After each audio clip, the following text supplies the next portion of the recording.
kajian ini kenaikan penyelesaian PBB tahun 2025 ini 65%. Pakai cara nyekek leher rakyat lewat pajak. Dalam setiap rezeki dan harta yang kamu dapatkan, ada hak orang lain. Caranya hak orang lain itu diberikan, ada yang melalui zakat, ada yang melalui wakaf, ada yang melalui pajak.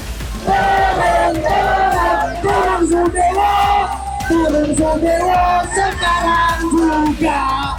Dan akhirnya kita sadar, di dalam hartamu yang sedikit itu ada hak para pejabat.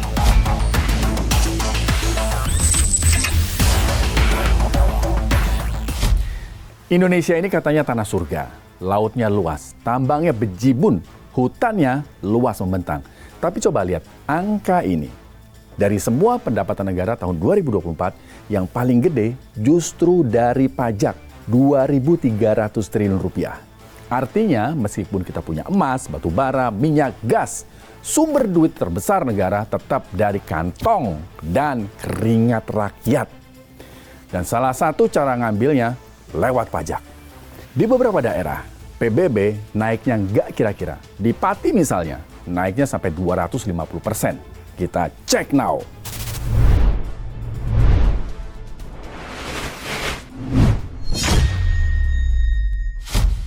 Harapannya sih, kalau banyak pajak dibebankan ke rakyat, paling tidak bisalah kita sebagai rakyat menikmati penegakan hukum dari aparat yang tegas. Tapi sekarang coba lihat, hukum benar-benar dikangkangi. Gimana mau nangkap Riza Khalid? Nangkap terpidana yang sudah jelas inkrah putusannya aja belum sanggup. Sebagian besar kalian pasti setuju nih, kalau kondisi ekonomi sekarang lagi seret. Terlepas dari data BPS yang bilang ekonominya tumbuh 4,sekian% katanya. Tapi harga kebutuhan makin tinggi, lapangan kerja juga nggak gampang. Tapi di saat yang kayak gini, pemerintah daerah justru ngasih kejutan baru. Tagihan PBB yang melonjak drastis. Kejutan naiknya PBB pecah di Pati dan ternyata daerah lain juga ada yang sama. Jombang, Semarang, Cirebon, sampai Bone. Jadi ini jelas bukan masalah lokal. Kayak ada pola, ada instruksi kebijakan yang bikin daerah serentak untuk naikin NJOP dan akhirnya PBB ikut naik. Berdasarkan kajian yang dilakukan oleh pemerintah Kabupaten Bone melalui kajian ini, kenaikan penyelesaian PBB tahun 2025 ini 65%. Sudah kondusif, sudah baik, berikan kesempatan masa semua masukan, semua akan berdialog. Kami tidak berani mengatakan seperti itu. Kenapa Anda tidak ingin berani mengatakan seperti itu? Aduh. Kalau Anda tidak mau, kami masuk.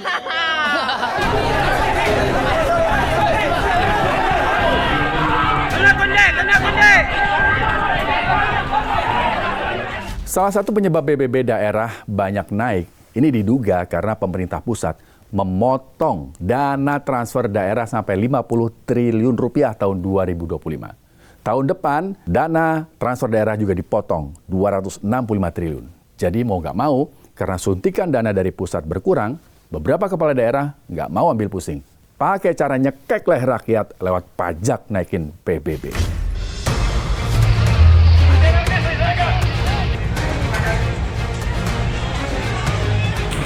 Semena-mena. Kita takut. Aku tidak takut.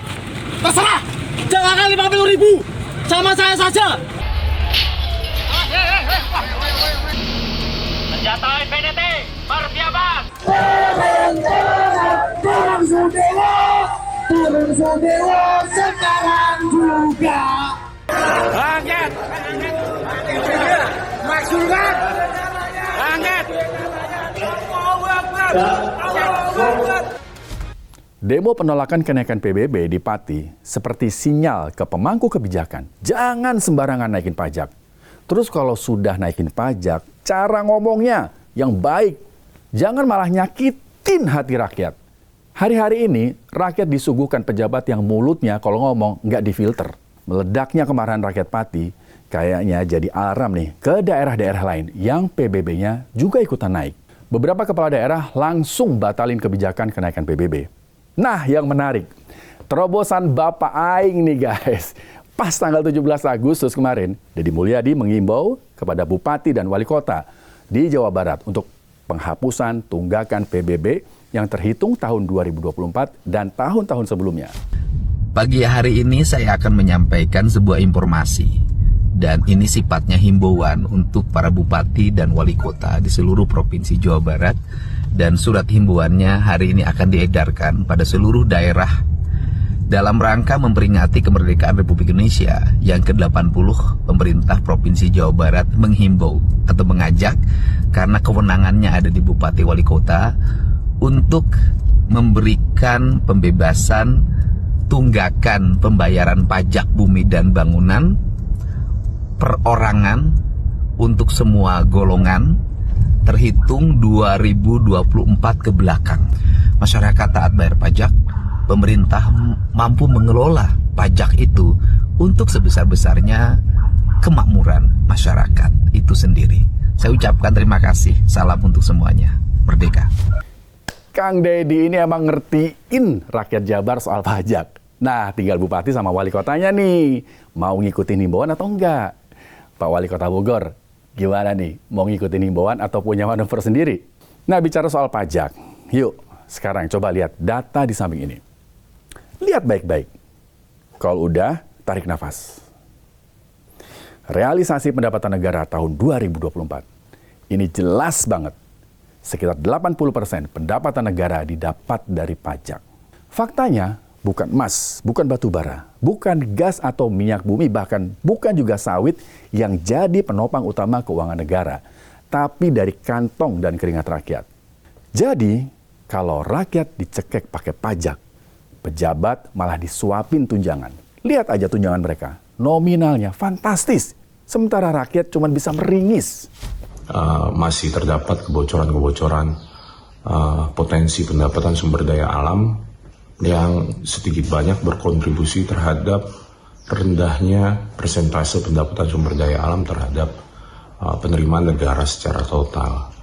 Sebagai contoh adalah kebocoran dari sektor pertambangan mineral yang kita lihat masih cukup banyak penambangan-penambangan ilegal di sektor timah, di sektor nikel ya, yang ketika terjadi penambangan ilegal dengan sendirinya, maka royalti yang dapat dipungut, seharusnya dapat dipungut oleh pemerintah, menjadi lebih kecil. Gunung dikeruk, hutan ditebang, tapi buat kas negara hasilnya cuma segitu. Di sisi lain, rakyat yang penghasilannya pas-pasan, tiap bulan dipotong pajak. Kenapa bebannya jatuh ke rakyat? Dikejar-kejar sama petugas pajak sampai ke rumah-rumah. Jadi kalau kita bicara tentang keadilan, bagaimana yang lemah kita bantu. Kalau dalam bahasa syariah itu yang disebut menggunakan zakat, wakaf. Pada dasarnya mereka yang mampu harus menggunakan kemampuannya, karena di dalam setiap rezeki dan harta yang kamu dapatkan ada hak orang lain. Caranya hak orang lain itu diberikan, ada yang melalui zakat, ada melalui wakaf, ada yang melalui pajak. Segitu gencarnya pemerintah ngejar pajak ke rakyat, sampai Menteri Keuangan Sri Mulyani menyamakan pajak dengan zakat. Hidup rakyat di negeri ini penuh pajak. Gaji dipotong pajak, makan kena pajak, belanja pun kena pajak.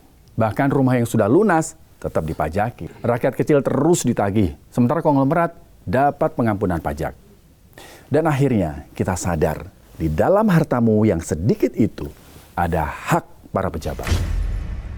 Oke, demikian Cek Now kali ini. Jangan lupa untuk kasih pendapat di kolom komentar. Buat yang mau kasih ide, tema apa aja yang mau dibahas di next episode, silahkan juga kasih pendapatnya. Saya Rizky Hasan, tetap kritis, tetap waras, merdeka.